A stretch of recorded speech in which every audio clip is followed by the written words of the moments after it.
Okay. Good evening, everyone, and welcome all of you for today's edition of Asset Colloquium. Since I do see quite a lot of audience outside the TIFR fraternity, I would like to say a couple of words what this ASSET is for. ASSET stands for Advances in Science, Engineering, and Technology.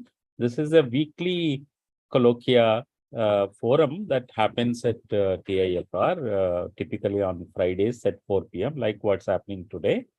Under this series of colloquia, we organize many topics which are of uh, general interest to the science, engineering, and technology, but also other fields which are also linked generally to technology, like medical sciences, archaeology, and other related topics. In a way, today's topic is not far from what is relevant to the progress in technology and innovation and so on and so forth, because we cannot neglect the environment in which all these developments are being made.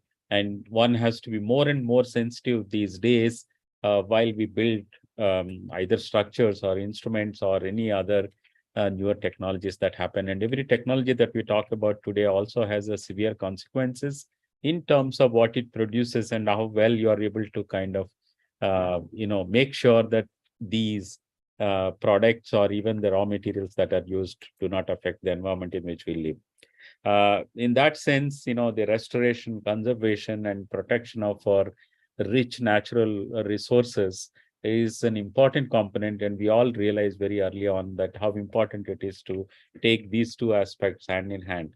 So, in that respect, we all must join to welcome Ms. Usha Rajagopalan of today's Asset Colloquium speaker, who is a Homi Bhabha Fellow and Chairperson of Puttenahalli Neighbourhood Lake Improvement Trust, Bengaluru. She's going to talk on the title, which says, Because Every Lake Matters. Indeed, in the revival of Puttenahalli Lake, she's going to kind of tell us about the success story, about how she has been at the forefront of, reviving the lake, and more importantly, in making sure that it remains clean and, the way every lake is uh, kind of supposed to sustain over a period of time, and ensuring all the stakeholders work together to retain it in that shape. Uh, I would like to take a couple of minutes to introduce today's speaker formally. Ms. Usha Rajagopalan is a writer, a translator, and lake conservationist based in Bengaluru. She has won the Federation of Indian Publishers Award and prizes thrice consequently in the Commonwealth Short Story Competition as well. The Tamil Nadu State Council for Higher Education has included A Patch of Land, which is her translation of Subramanya Bharatiyar's poem in the 2023 syllabus for General English. Writing has received support from Charles Wallace India Trust, University of British Columbia, Sangam House, Low Chateau do Learning, Pro Helvetia, and the International Water Management Institute. Usha led a campaign in 2008 and got the municipality to regenerate the Puttenahalli Lake um, in a neighborhood. To nurture the lake, she co-founded Puttenahalli Neighborhood Lake Improvement Trust, which is PNLIT for short, in 2010. It is considered a model in citizen-led conservation in the city as the Homi Bhabha Fellow, which she is from 2023 to 25. She is working on a 9th book documenting the Puttenahalli Lake experience. And of course, for all of us at TIFR, Homi Bhabha Fellow is something very great honor that we give to all the the distinguished fellows of not necessarily directly connected to science, but arts, various literature and many social service and many other fields. So it's once again great honor for all of us to host our own Homi Bhabha Fellow today on the Asset Colloquium. With these few words, now over to Ms. Usha Rajagopalan for our colloquium. Thank you, Dr. Satyanarayana. Actually, when he sent me this invitation 4 or 5 days ago, my first reaction is he has made a mistake. I have nothing to do with science. So I replied as such. And then I got a clarification. No, it was really the right recipient. But it was as unbelievable as if somebody had told me that sometime in my life, I will be looking into a rainwater drain to check if sewage is coming in, or it will make me into a flurry of action and get it to stop it, because who ever looks into rainwater drains? But that is what I have been doing for the past few years. And it happened purely by chance. Serendipity has a big role to play in this. If it hadn't been for the fact that I shifted into an apartment which overlooked a dying lake, neither would I be here, nor I would have got this invitation, nor will the lake be here. So it is just a matter of chance. And I think when you get a chance, you need to grab it. And that is what I've done by grabbing this invitation, because this audience of scientists and all the learned people, it's a very new audience for me. So thank you so much for inviting me here. Now, what is this? I'm sorry. So I might interrupt you for a second.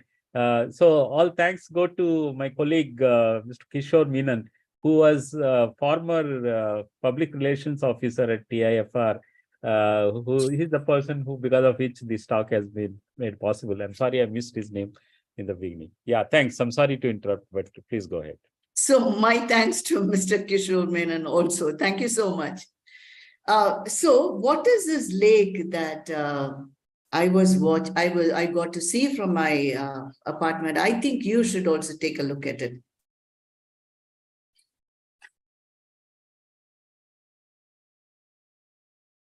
This is the lake as I saw in January 2009. And this led me into thinking, why is this lake like this? Are all lakes, what purpose did it serve? Did anybody's livelihood depend on this? And will somebody ever do something about it? Or is it going to go from bad to worse? These were the questions which actually, took me into thinking about these things. See, very steadily, the lake was shrinking even as the slum was growing. So I started digging into the history of Bangalore lakes. These lakes are actually not lakes. They are all man-made tanks built from the early times by the chieftains in order to, who created dams on the natural valley system in order to hold the water. And the water was, each of these dams, these tanks were actually connected in a cascading system, so that when there is overflow in one tank, it will flow to the next below and so on. So at one point, actually, Bangalore used to be called Kalyananagara, the city of tanks. With urbanization, what happened was the feeder drains were blocked. And in fact, Major Sankey from the British Army, he had strengthened these Rajakaluways, that they are called. And he had improved the system so well that Bangalore didn't have any water shortage because of this cascading water flowing. With modernization, as I said, the first was to build upon the Rajakalway. And then when the feeder drains are blocked, then the lake becomes dry. Then in the name of, let's say, malaria eradication, the tank is filled up with soil and then it is built upon. So over time, Bangalore lost hundreds of its very precious water bodies. And I thought if I didn't do something about this, then this is also going to go the same way. And the reason for me feeling guilty was actually also because in 2006, January, my father had passed away. And he had inculcated in us a sense of respect for the environment and natural resources. He was in the Indian Forest Service. And we had grown up, with this kind of an exposure. And for me to see this lake dying, my constant thought was, what would Anna's reaction have been? Am I not letting him down? So essentially, if I got into a lake conservation, it is out of guilt that I was letting down my father. And I believe that people, when they get together, we can do a lot of harm. We can also do a lot of good. And so I live in a huge apartment complex, and I mooted a campaign called Let's Save the Lake. Response was quite bad because people said, it's not a job. Nobody is going to listen to you. Why are we paying taxes? And there will be a lot of political pressure, etc., etc. But others telling me it is not possible is not a good enough reason for me. I needed to find out if it is genuinely not possible. So I started writing letters, meeting people who mattered. One of them happens to be my neighbor, Ashwin Mahesh, who was at that time with Abide. And so Ashwin agreed to get BBMP, that's the municipality, to include the lake. This is called Puttenahalli, Puttakere. Puttakere means a small lake, into their list of lakes for revival that year. Actually, every year I had been saying that BBMP was rejuvenating a number of lakes. So that year it so happened that they took up the lake for restoration. And this was how they did. Look at how clean the lake looks at this point. So when this work started, actually the rumors in this locality started flying. Nobody had bothered about the lake all these days. And now when it started getting revived, they couldn't believe that it was a lake getting revived. They started saying that, I still remember my neighbor called me and said, her servant said, look, this is a Puttenahalli bus stand that is going to come up here. Another person said, this is going to be a metro station, a mall. Nobody guessed it to be a lake. So in order to set the record straight in my apartment complex with the Owners Association, we organized the Earth Day celebration in April 2010. To which we had invited residents around the lake. The chief engineer from BBMP came and spoke to the group and several other officials. So the record was set straight that this is actually the lake getting revived. And on that day, very grandly, we said that at the earliest possible, we will get residents in the area to come and plant trees around the periphery of the lake. So we asked people to pledge any amount. We take down your email ID and contact number, and at the right time, we'll contact you. You can come and plant the trees. So this Earth Day event was a very important incident, particularly for me, because that was also when I got to meet people from other apartment complexes, layouts around the lake, and especially from an apartment complex across the lake called Brigade Millennium. And that's when I met Aarti, Prasanna, and O.P. Ramaswamy, who are as passionate as I am about lake conservation. So we decided to form a trust. And in order to assist BBMP with maintaining the lake, because we realized that when BBMP revives lake after lake, they all relapse because they are not maintained. So in order to assist BBMP with the maintenance, we registered a trust, which is a mouthful, Puttenahalli Neighbourhood Lake Improvement Trust, shortened to PNLIT. So that from that moment, a single person's desire became a collective vision.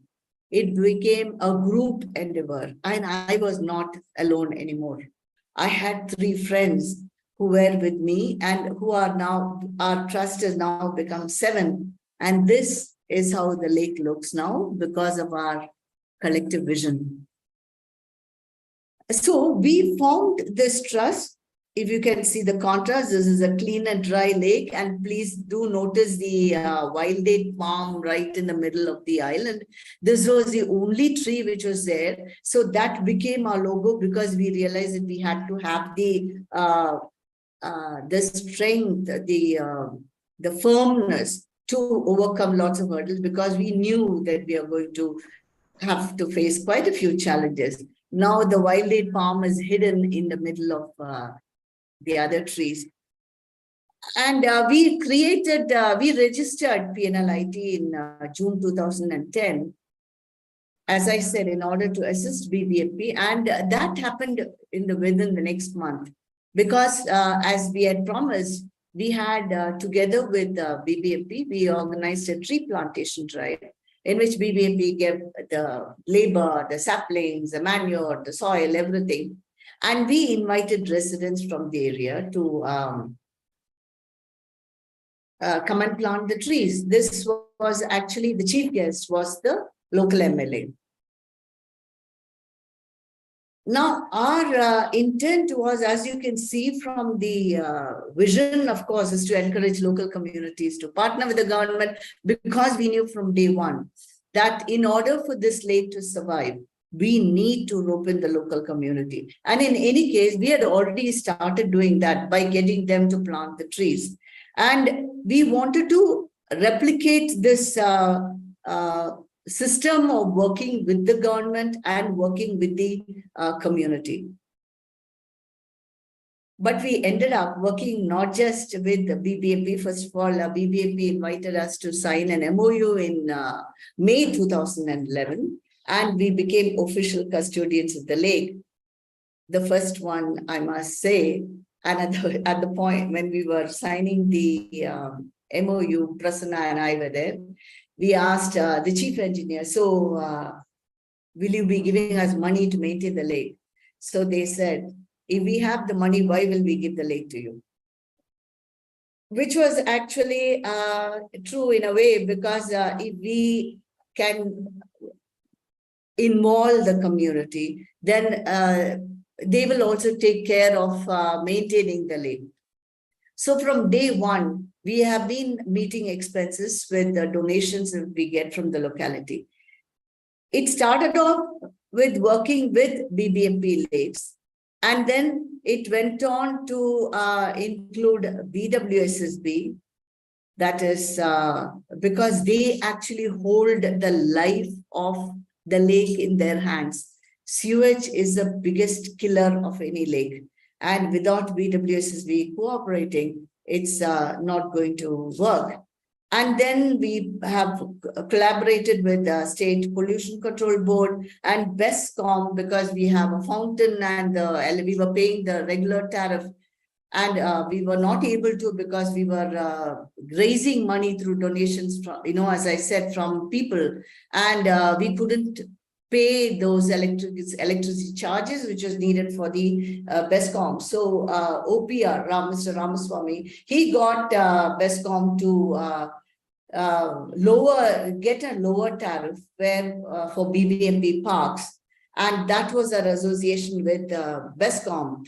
With the Department of Fisheries, once the lake was filled up with water, fisheries auctioned the lake for commercial fishing. And that was going against our intent, which was to maintain the lake as an avian habitat. So it took some time and effort, but finally, about 2 years ago, Fisheries Department accepted our lake from commercial fishing, along with 3-4 other lakes. But these are not the only people, that government departments that we work with. One of the biggest problems that many lakes have, other than sewage is, of course, encroachment. So in order to get the encroachment cleared from our lake, we have had to work with the Loka Ayuktha's office, with the revenue department, with the Karnataka Slum Development Board. It is a very, very long story. And but the point is, after all this work, we had managed to get revenue department to allocate 2.5 acres of land, and BBMP deposited money, and slum board built alternate sheds for them. The slum dwellers, they were 40 families to begin with in 2010, and they became right now about 115. They took possession of the sheds, and then they filed a writ petition in the High Court saying that we want individual plots of land. So finally, last year, the High Court has ordered eviction of the slum, and they have got a stay order. On 29th is the next hearing, so we are keeping our fingers crossed. While all this was happening, we were in the meantime bringing the lake to life, as you can see from this. The elderly lady is actually Puttenahalli trustee Aarti's grandmother. She celebrated a 90th birthday by planting this badminton ball tree, and from a bare lake to the greenery that you have here. Now, all this greenery was absolutely fine. We have now more than about 500 trees in 81 species, countless climbers. It started off with 125, but in those early days, we found it even difficult to water those plants because there was no water in the lake. And what is a lake without water? People have actually asked us, why don't you get water tanks and fill the lake? Some have asked, what is a big, brouhaha about your lake being so good? Where is the water? It has a lovely green periphery, but nothing in the lake as such. So we, in the very first monsoon, we realized that the inlet drains which BBMP had put in was not enough to fill the lake. Only about 45% of the lake bed got filled in that first monsoon. So what we did was to get a total station survey done, and we got a new diversion channel, as we call it. This is a new rainwater channel where the cars are passing by. That is the Brigade Millennium Avenue. So the water was actually going down and flooding in the area below, and we got it diverted into the lake. But even that was not enough. Let's say 50% of the lake got covered. It was not enough. Even in monsoon, if only so much of the lake was getting covered, what is going to happen when it doesn't rain in a bad year or in summer? So what we did was in the apartment complex that I live in, South City, we have an excellent sewage treatment plant. So we approached the association to find out if they would let in the excess treated water into the lake. Now this, the first objection came actually from BBMP saying, what if the association lets in raw sewage into the lake? But we were very confident that wouldn't happen because some of the new blocks in the apartment complex were actually using this water for flushing purposes. They have a dual piping. So they were using it for flushing purposes. And a lot of it is used in the garden. So we were very confident that the water would be good. In any case, we got the lab test done, and BBMP agreed to it. And then we had to get the approval of the Pollution Control Board, because this is for the first time that a proposal has come to them to feed a lake with treated water from the STP of an apartment complex. BBMP has built STPs on several lake premises. But the problem is, if the STP is not maintained well, then it's going to really kill the lake. BBMP had offered us to, when we said, sir, the lake is not filling up, they said, okay, we'll give you an STP. And we said, no, thanks. Because we don't have the knowledge nor the wherewithal to maintain the STP. So now with South City managing the STP, we were getting the benefit of that water. And from 2015, we have been getting treated water into the lake. And at that time, it did create a bit of a sensation, because not only the first time from an apartment complex, but also because people were saying that, what about the water quality in the long run? However, this is tertiary treated water. However well it is treated, it's going to have lots of nitrates and sulfates and whatnot. So at that point, we decided to purify the water further. One, Google has lots of answers. So we came across this artificial floating islands, where it's a PVC platform with a mesh on top and below, into which biofilter plants have been inserted. We did a trial run with just 3 of them. We tied them to the edge in case the plants became too heavy and they all sank in, we could pull it out. But it didn't. And we extended it to this part that you see with all these AFIs, as we call it. This is actually the wetland. Wetland, it's a standard design for BBMP in any lake that they revive. Wherever the maximum water comes in, they cordon off that area from the rest of the lake with a rock bund. They enclose the inlets, and in the ground they plant different kinds of biofilter plants. So the idea is that the water will meander through the plants, undergo some sort of purification, and then enter the main body of the lake. But in a landlocked lake like ours, our lake is only 13 acres and 25 guntas, and there is no space for the kind of a meandering that the water will have to do in order to get purified. And if the wetland is not maintained, then it doesn't serve any purpose. So we came up with this design, and we were really delighted. We also tied up with a private engineering college, BMS College of Engineering, to test the quality of the water, because it is not enough. If we say that the AFI is working, the DO level has improved, nobody is going to believe that. So in order to have the data, we tied up with BMS, and really the reports were very, very encouraging. And this is now being replicated in many other lakes in Bangalore, like Hebbagodi is one of them. So this was what we had done. And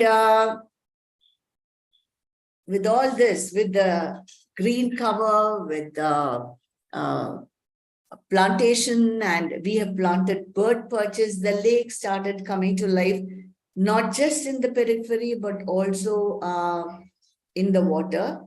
So you can see the number of the species that we have at the lake. The first time when we spotted the Gargani ducks, it was reported widely in the paper, because at that particular year, I think it was 2011 or 12, our lake happened to be the first to report a sighting of the Garganis. These are the Gargani ducks. And Mr. Puttenahalli, who is a very eminent ornithologist, he was in Bangalore, and he contacted us saying that he would like to come and see the Garganis. And that was it was a great moment to have an eminent ornithologist come and admire the lake. And this, as I said, the newspaper started, wrote not just about the Garganis, but from the very first moment that the lake was revived, and we assumed responsibility to maintain the lake. We have had the press giving us a lot of publicity. So that resulted in our neighborhood initiative, reaching out across Bengaluru. And people started contacting us to find out there's a lake in our locality, and how do we get about reviving it. So typically we would tell them, why don't you come to our lake first? We will show you all that we have done, and we give them contacts. We even give them our trust deed so that it makes it easier for them to manage, because all of us are actually volunteers. And for anyone to struggle, there is a threshold to how much they can struggle. So if any of us who have already recrossed certain thresholds, if we can help them out, and that is what we do. So with again, our lake being a community-centric, people-centric lake, and it is, we have to, and since we are maintaining the lake with funds that we get from the locality, we do conduct programs all the time in order to get people to come to the lake. There are people with very many interests, and the lake is such that there is something to cater to everyone. Weekend gardening, the first Saturdays of the month, we have a weekend gardening. We call it family gardening time, when we invite families to come over. Some days our volunteers are rushed to cater to the different groups, the large numbers of people who turn up. Some days there is nobody. One program that, but we still persist in the hope that there will be good days and bad days. So the next month, maybe we'll have more and more people coming in. But the problem also is because our lake has reached a threshold. Everybody likes to do a major exercise like lake cleaning. But when our lake is already full of water and it's not possible to enter, how much cleaning can you do around the periphery of the lake? So we need to come up with more new ideas for to keep people engaged. Otherwise, they are going to say all the time, we can't do mulching, and we can't do de-weeding and things like that. So we have a lot of variety. Okay, we don't want to come on a Saturday, come for the BioBlitz. BioBlitz, we started this 2 years ago, and it's a very focused study of a small place in a few hours. Our BioBlitz sessions actually last for about only 2 hours or so. And incidentally, this kind of a focused study of a space is when we make a lot of discoveries. For instance, once we found out that a Buddha coconut tree had started fruiting. The tree was now so high up, we don't look up. And we didn't even see the flowers. And during this BioBlitz, some of the volunteers looked up and they saw the fruit. Each of these, as much as these benefit the participants, they benefit us also, because we are learning in the process. And the biggest help that we get is actually from the huge number of experts and the facilitators who conduct all these programs along with our volunteers. Now, as I told you, we have already shared our expertise, if I can call it that, our experience rather, with other groups, and we have encouraged them. We encourage them to take care of the lake, to take a first step towards renovating a lake in their locality. It is difficult, but slowly this is catching up. And as of now, there are, as you can see, 49 lakes, which 25 groups, they are registered or informal, who are actually taking care of these 49 lakes. Each of us have different levels of success. Each of us have different stories. When I started this, I did not know there were 2 others who were working on 2 lakes. That is Priya Ramasubban with Puttenahalli and Rajesh Rao with Lower Ambalipura. It was those days. But now these different groups have all come together under the Federation of Bangalore Lakes. Each lake group has its problems, but we also realize that if we persist, we will succeed. What we actually would like is to get a greater help from the authorities so that it makes things easier for us and for them. If there is one clear lesson that we have learned in all this is that lakes can survive and sustain only when the community gets involved. Because we are the end users of the lake. And unless we are vigilant, no government agency can ever hope to be as caring for a lake as we can. Because first of all, the agencies have many, BBMP lakes has many lakes to take care of. And I'm sure this is the same story everywhere. But for us, it is only one or two lakes. An urban lake, especially, I feel it is like a child that is never going to grow up. So right now, we are 7 people in our trust.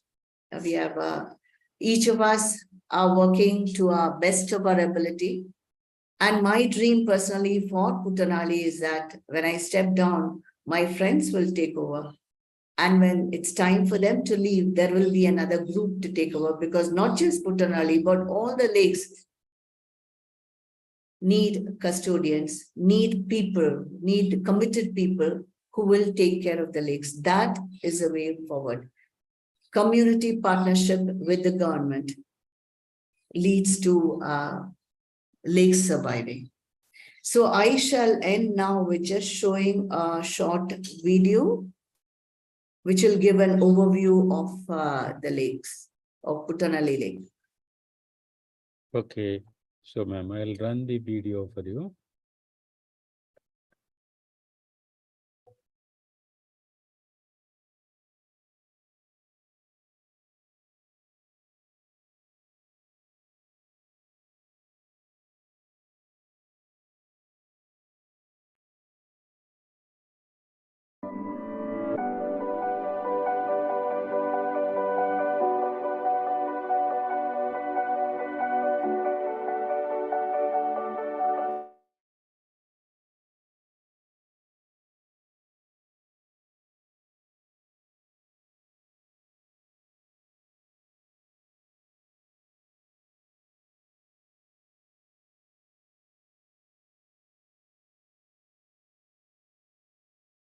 Ma'am, can you see the video?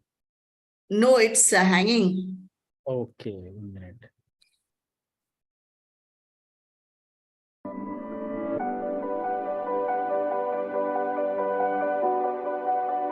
Okay, now?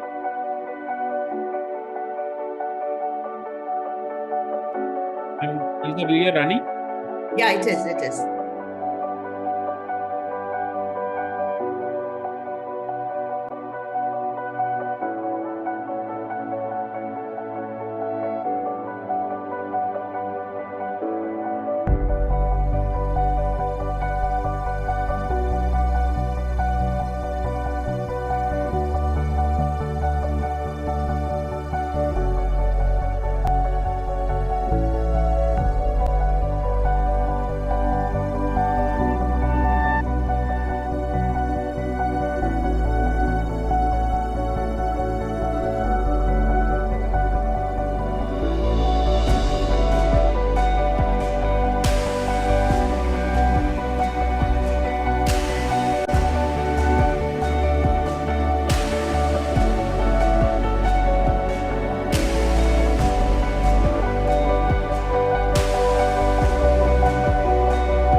Yes, ma'am. Amazing, amazing film. So thank you so much for your patient listening. Thank you. Thank you very much. It was a fantastic and highly inspirational story. I couldn't believe from the first picture that you showed and the last picture of the same lake and all the problems that you faced. And, I mean, when you start something totally new, everything would be a problem. But the way not only you took up on this particular lake and really, really transformed the neighborhood, but inspiring more than, you said 25 groups, 50 lakes. So it's a fantastic journey. It's a fantastic journey, and it was indeed great pleasure to host you today and talking to us about this great success story. Um, so I now invite the audience on the Zoom with your questions to today's speaker. You could also, of course, type your questions if you like, or you could unmute yourself and ask questions to today's speaker.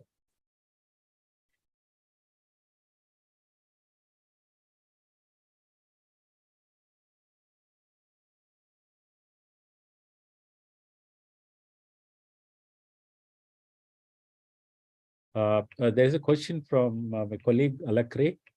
Alak, please go ahead. Yeah, very inspiring presentation, very inspiring work. I had a couple of questions. You mentioned that you had about 7 people in your trust for looking after that particular day. How much time did you have to devote roughly? I mean, give us some idea, because, all of you were busy with your own work and your own families, your own things. So how much of a load was it for you, as well as for the 25 other organizations that are now flourishing in Bangalore, looking after the same thing?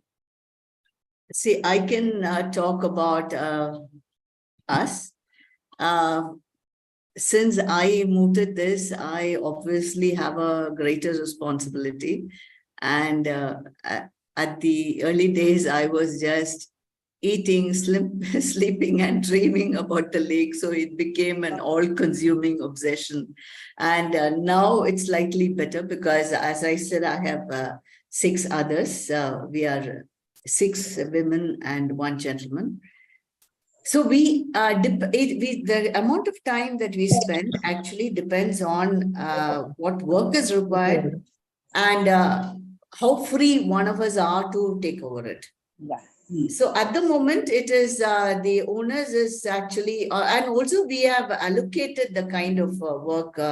Like for instance, I am absolutely dud in handling accounts. So Aarti and Nandini, who is our treasurer, they manage that. And Mr. Ramaswamy, we go to him for any technical help.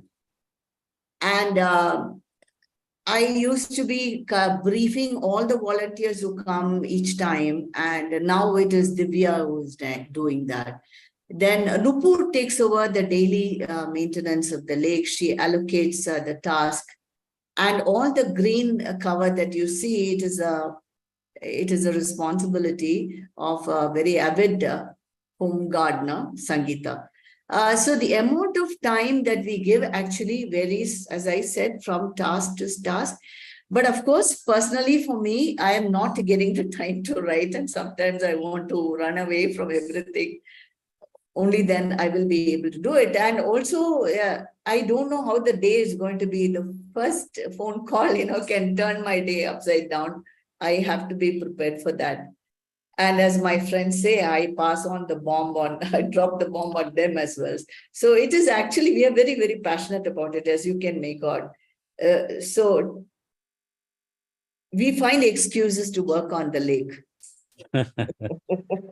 What a way to say this. Thank you. It's great. Yeah. Does Miss Sunita want to ask any question? His mic was unmuted.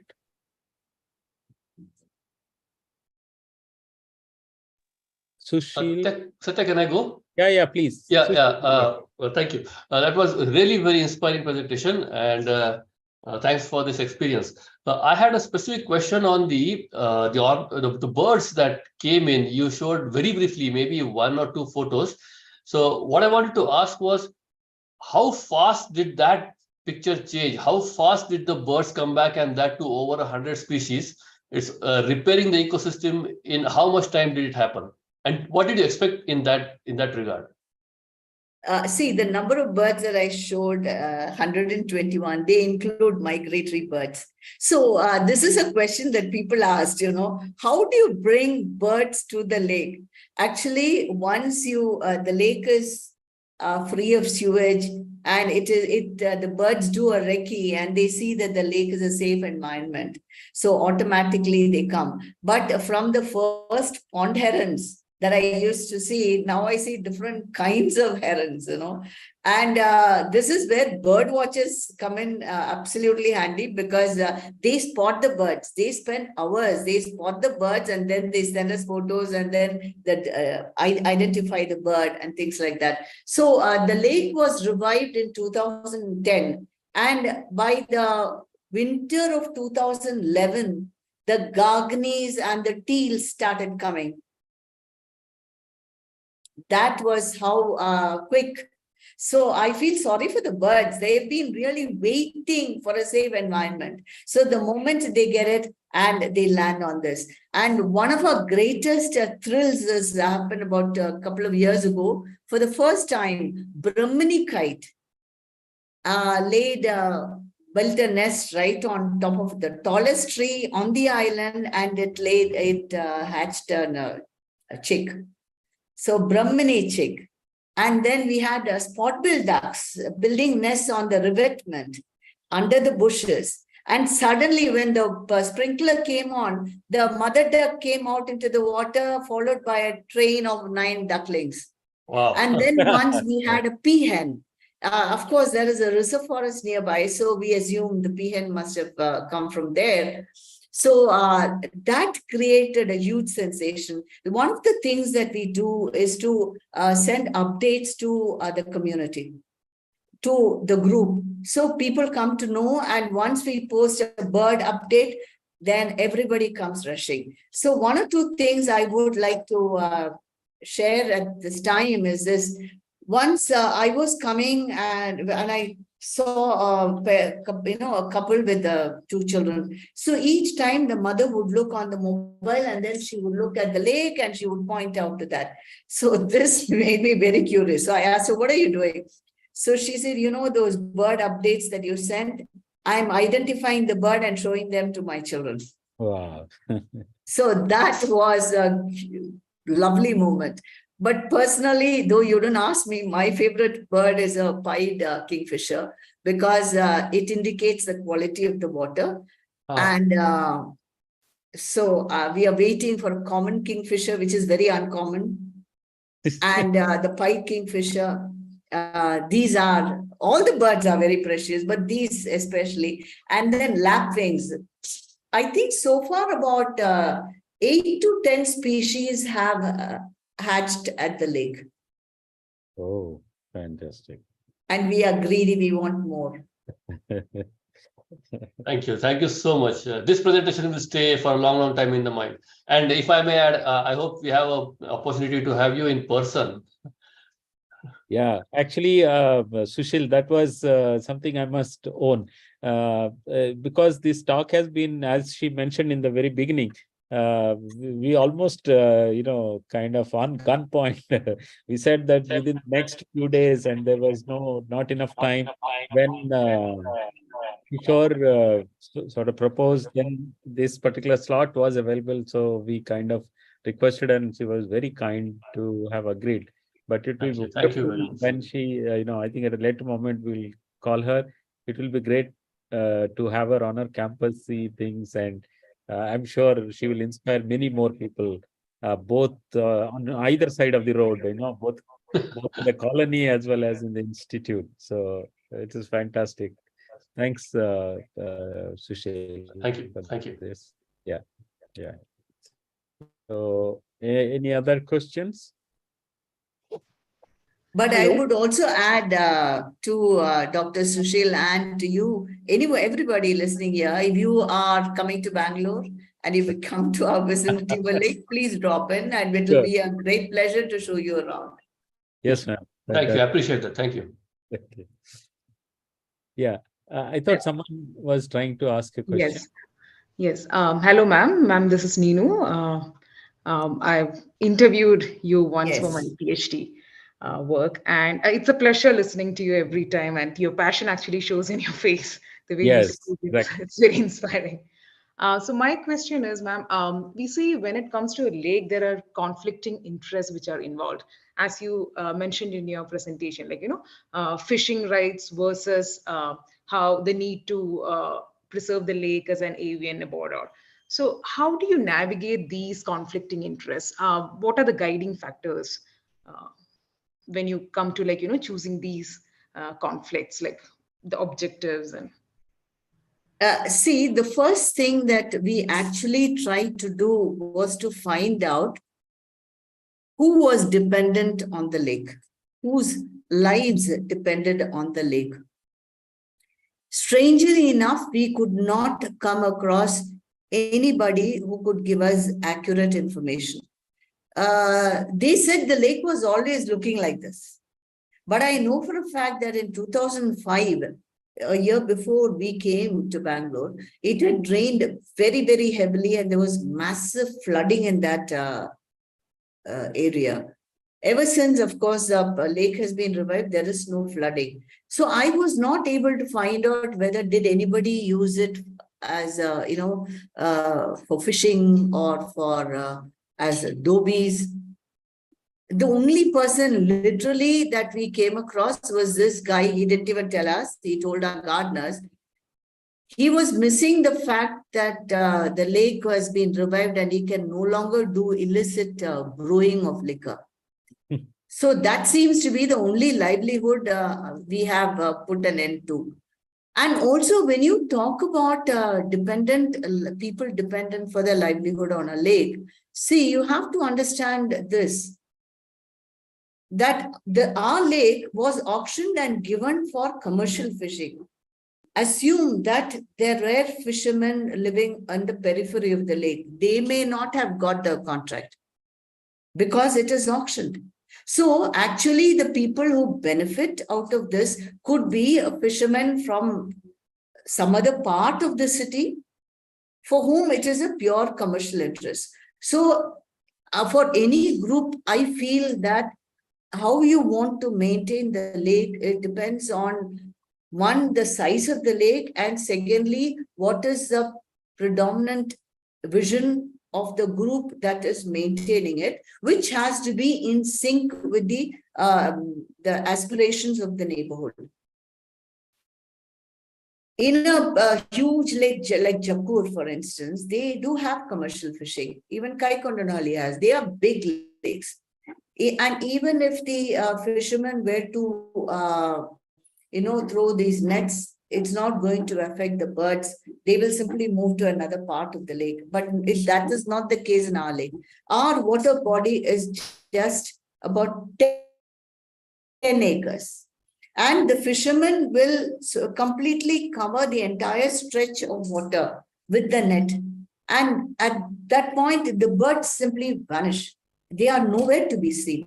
And we are concerned that if they keep thinking of the lake as no longer a safe habitat for them, then they are going to go away. And that is not our intent. Well, I'll be very blunt, when we started the lake, it was to preserve it as a ecosystem, as a biodiversity hub, because people will land on their feet. But birds, once their habitat is threatened, then they are going to vanish. And we want to ensure that our little lake, attracts a lot of different forms of life. And yes, people have used to complain earlier that there are so many snakes in the lake, we are scared. So we would tell them, look, first of all, you be careful. And when you see a snake coming at a distance, just wait, it will go its way. So we have not had all these problems. People and citizens and denizens have to live together in harmony. And that is really what we want for this lake. Yeah. Thank you. Nice. Yeah. Any other questions for the speaker today? Okay. I guess there are no more. Let me just have a look at.